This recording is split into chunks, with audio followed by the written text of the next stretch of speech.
This man, convicted sex offender Chad Service, allegedly told police that he was attracted to boys when he was arrested in a park carrying handcuffs, a knife, and lubrication. He could now face up to 20 years in prison for allegedly accosting two 10-year-olds at Wyoming's Ideal Park on Saturday. 24-hour News 8's Danny Carlson talked to the would-be victim's older cousin today, a young man who's being called a hero tonight. Know that there was something off about this guy. I watch a lot of Law and Order. I love that show. He's still keeping a protective arm around one 10-year-old cousin days later.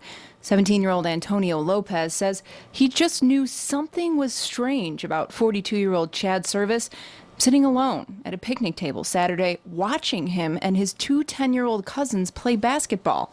Lopez says Service eventually made his move, coming up to them and asking one of the younger boys to go off alone into the park to check out some graffiti. I asked, well, why do you need one of us to go? He said, to protect me, because it's not safe.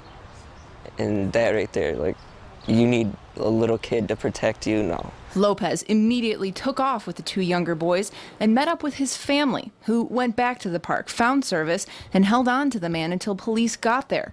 When he was arrested, Service allegedly had a knife, blindfold, handcuffs, lubricant, and other sex objects. It really scares me because what did he really intend to do to them poor little kids? They're 10 years old. They have no idea of any of that stuff, let alone the torture and that they would have endured if he would have actually got them to go with him. What do you think would have happened if you hadn't been there?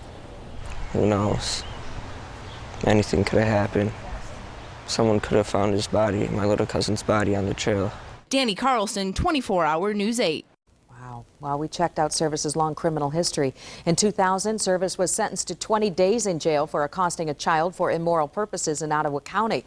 In 2003, he pleaded guilty to committing gross indecency between males and being a sexually delinquent person, and to third-degree criminal sexual conduct with a person aged 13 to 15.